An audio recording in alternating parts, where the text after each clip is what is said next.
રોજ કરોડો લોકો આવતા હોય ને સ્વચ્છતા, અદ્ભુત સ્વચ્છતા. અમેરિકાના છાપાઓએ કુંભના મેળાની સ્વચ્છતાની ચર્ચા કરી. મારા મન પર એની અસર હતી એટલે મેં ત્યાં જઈને જે સફાઈ કામદારો હતા એમના પગ ધોયા. ભાઈઓ બહેનો, આ દેશના સામાન્ય માનવીને સન્માનિત કરીને સન્માન મેળવવાના માટે અભિરેખા સાથે અમે જાતને ઘસવાવાળા લોકો છીએ. એમાં એમના પેટમાં દુખ્યું. ભાઈ, તમને કોણે રોક્યા હતા? ત્યાં બીજા હજારો સફાઈ કામદારો હતા. તમે મેં 5 ના ધોયા તો તમે 15 ના ધોવાતા.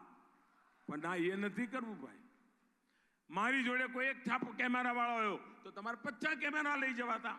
તમને રોકે છે કોણ? પણ એમને કરવું નથી. ભાઈઓ, આ દેશમાં દિવ્યાંગો માટે 1992 થી દિવ્યાંગો માટે યોજનાઓ બની. આશ્ચર્ય થશે, દિવ્યાંગોના ભલા માટે માંડ 50-55 કેમ્પ લાગ્યા હતા. એમને કોઈને પગના માટે ચાલવાના સાધનો આપવાના હોય, કોઈને ટ્રાયસિકલ આપવાની હોય, કોઈને સાંભળવાનું સાધન આપવાનું હોય. અમે દર મહિને 150 કેમ્પ કરીએ છીએ. દર મહિને 150. એમણે 20 વર્ષમાં 56 કેમ્પ કર્યા હતા. અમે દર મહિને 150 કેમ્પ કરીએ છીએ આ દિવ્યાંગજનોના ભલા માટે. ભાઈઓ બહેનો, 700 કરોડ રૂપિયા કરતા વધારે સહાયતાના ઉપકરણો આ અમારા સામાન્ય ગરીબ દિવ્યાંગજનોને પહોંચાડવાનું કામ કર્યું છે. કહેવાનું તાત્પર્ય એ છે, અને હું ગુજરાતમાંથી એક મોટી ચીજ શીખ્યો એ પાણીની તાકાત. અમારા જયનારાયણભાઈની બીજી માસ્ટરી નર્મદાની, નીતિનભાઈ તમે ઊંઘમાંથી ઉઠાડો તો નર્મદા ઉપર 1 કલાક બોલે. આ નર્મદા પાણી એની તાકાત શું છે હું અહીંયા ગુજરાતે શીખ્યું મને. અને તેથી આ વખતે જ્યારે અમારી નવી સરકાર બનશે 23મી તારીખે સાંજે 23મી મે ચૂંટણીના પરિણામ આવશે. ફિર એક બાર ફરી સરકાર બનશે. પાણીની અલગ મંત્રાલય હશે, પાણીની અલગ મિનિસ્ટ્રી હશે. અને આખા દેશમાં લોકો એમ કહે છે કે ભવિષ્યમાં લડાઈઓ પાણીની થવાની છે. એટલે આપણે બધા કહો છો પાણી લડાઈ થવાની છે તો પછી અમે અત્યારથી પાણી પહેલા પાળ કેમ ના બાંધીએ? અમારે તો ગુજરાત વાળાને શીખવાડ્યું છે કે ભાઈ પહેલા પાણી પહેલા પાળ બાંધો. અમે ભવિષ્યના સંકટોને ધ્યાનમાં રાખીને પાણી માટે અલગ મંત્રાલય બનાવવાનો વિચાર કર્યો છે.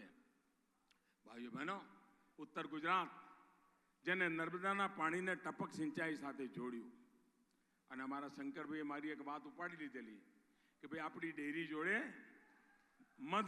મધુપાલન, મધુમક્ષી પાલન ચાલુ કરો અને હની, મધ, શહેદ એનું ઉત્પાદન કરો. આજે ડેરીની જોડે જોડે મધનું ઉત્પાદન થવા માંડ્યું.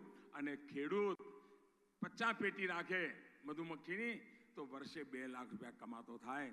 ભાઈઓ બહેનો, મારું સપનું છે 2022 આઝાદીના 75 વર્ષ થાય ત્યારે હિન્દુસ્તાનનો કોઈ પણ એવો માણસ ના હોય, કોઈ પરિવાર ના હોય જેની પાસે પોતાનું પાક્કું ઘર ના હોય. આ સપનું લઈને કામ કરું છું.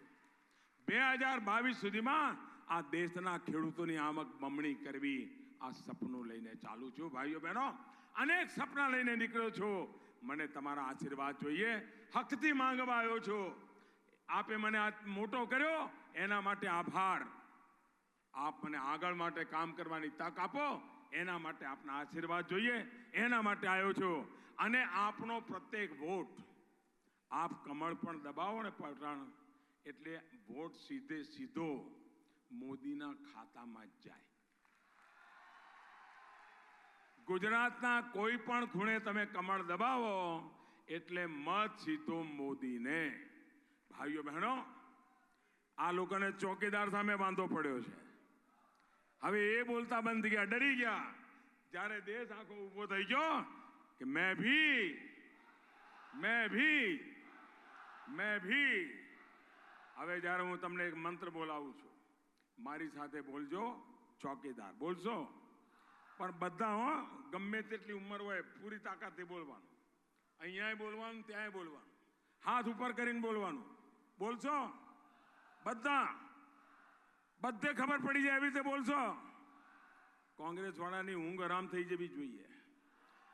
गांव गांव है, गांव गांव है, शहर शहर है, बच्चा बच्चा, बड़े बुजुर्ग भी, माता बहनें घर घर में है, खेत खलिहान में, बाग बगान में, देश के अंदर, सरहद पर भी, डॉक्टर, इंजीनियर, शिक्षक, प्रोफेसर, लेखक, पत्रकार, कलाकार भी, किसान, कामगार, दुकानदार भी, वकील, व्यापारी, विद्यार्थी, विद्यार्थिनी, भाइयों बहनों, सारा हिंदुस्तान, सारा हिंदुस्तान, सारा हिंदुस्तान भारत माता की, भारत माता की। धन्यवाद।